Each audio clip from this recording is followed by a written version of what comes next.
The second thing fucking up with testosterone levels is poor sleep. And I always ask this question, maybe you'll know by now. How many hours of sleep does an average person need? On average, 8 hours, right? That's what we always hear, right? If you want 8 hours of sleep and you need to wake up at 6 a.m., what time do you go to bed? Most people will do the math and think, okay, if I need to wake up at 6, then 8 hours before that would be 10 p.m. So 10 p.m. would be my bedtime. Most people would say that, right? But that's not how it works. Most people don't realize this. Maybe you didn't, but there's such a thing called sleep efficiency, and that is how efficient you are at sleeping at the time that you were in bed. Because you see, the time that you spend in bed is not actually the time that you have asleep. Most people on average have around an 80 to 85% sleep efficiency. That's a pretty good level, right? If there's like nothing psychologically wrong with you, about 80%. That means that if you want 8 hours of sleep with 80% efficiency in bed, that means you need to be in bed for 10 hours. So if you want to wake up at 6 a.m. and get 8 hours of sleep and you have an 80% sleep efficiency, you need to go to bed at 8 p.m. And that is if you have an 80% sleep efficiency. If you've got something wrong with you like I do, mine is down to like 71%. So if I leave 10 hours for bed, I'll on average sleep 7 hours. Most people will never even consider this, and they'll think, oh yeah, well, you know, if I go to sleep at 12 and I wake up at 6, that's 6 hours. No, it's not. If you go to sleep at 12 and you wake up at 6, you're gonna sleep for maybe about 4.5 hours. You need to start to prioritize your sleep. And the only thing you can do, bro, stop being a Jeffrey at night time. When it gets to 7 p.m., 8 p.m., you should be unwinded. Now, fair enough, if it's 7 p.m. or 8 p.m. and you've got like a late sports class or late class or something, okay, fair enough. Maybe you're gonna be on technology, maybe you're gonna be exhilarated, fine. But when you're in the home at 8 p.m., 9 p.m., 10 p.m., there should not be anything in front of you. You shouldn't be watching Andrew Tate motivational podcasts. You shouldn't be watching Andrew Tate shorts. You shouldn't be on TikTok. You shouldn't be watching porn or playing video games. That is not the time to stimulate yourself. So many guys say this, and you might have said this too, be honest, and just openly admit, have you coped like this? Because a lot of guys say at the end of a hard day, they want to unwind by watching their favorite show or playing some video games. They just want to rest and do that. So many guys have said that to me, and every time when I say this upcoming sentence, they realize how wrong they were, and I literally just say to them, do you really think that your brain is resting when you play video games? Do you really think if we were able to like, you know, do some kind of scan on your brain, it would just be perfectly still when you play games? Honestly? And then straight away, they're like, oh yeah, fair enough. Like, yeah, video games, TV shows, all of that shit is hyper stimulating. It doesn't help you rest. It does the exact opposite. This is why, like, for most guys, when they say, oh, I just can't sleep early, I can't go to sleep at 10 p.m. I am 100% certain, up until proven otherwise, that the reason why they say this is because they're literally just stimulating themselves at 9 p.m. or 10 p.m. and saying, oh, well,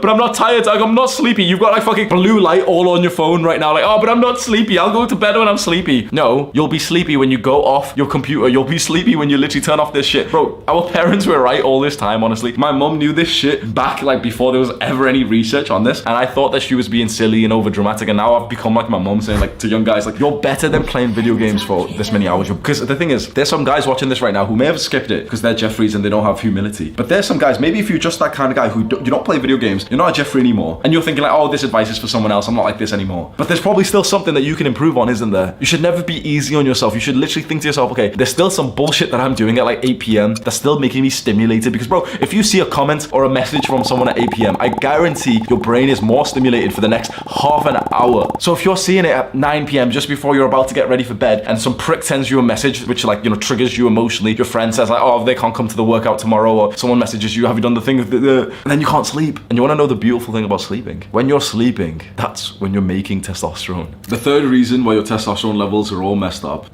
you're coming too much, bro. I know this is weird, and I've recently just gotten more into the niche of like speaking about ejaculation and semen retention and nofap. I've been on this shit for a while, right? I discovered nofap age 17, right? And I think I did it better than everyone else. Any other YouTuber you've seen, their nofap advice is worse than mine. I know for a fact it is, because when people follow my advice, they don't ever go back to porn and masturbation. When people follow some dickhead YouTuber's advice, they're constantly commenting, oh guys, I only got to day 3. When you follow my advice, your life changes forever in terms of nofap. Like I was the one who just, luckily, honestly, I was just lucky. I just cracked the code of nofap when I was like 18 years old. And I just realized you have to progressively unload instead of just cutting it out completely and trying to get to day 90. Anyone who tells you they're on day X of nofap, I know for 100% certainty they're actually gonna fail. If you know what day you're on right now, I know for 100% certainty that you're gonna fail, you're gonna relapse again. If I ask some guy, what day of nofap are you on? And he just shrugged him, I'm like, I don't know, I don't count it. I know for a fact he's gonna be absolutely fine. Do you wanna know why? Because when you're counting these days and like grabbing a knife and like etching it into your wall, like, oh, I'm almost on day 90, I can start to levitate or some shit. You're so obsessed with it that it's still part of your identity. You're a guy who's trying to quit porn and masturbation.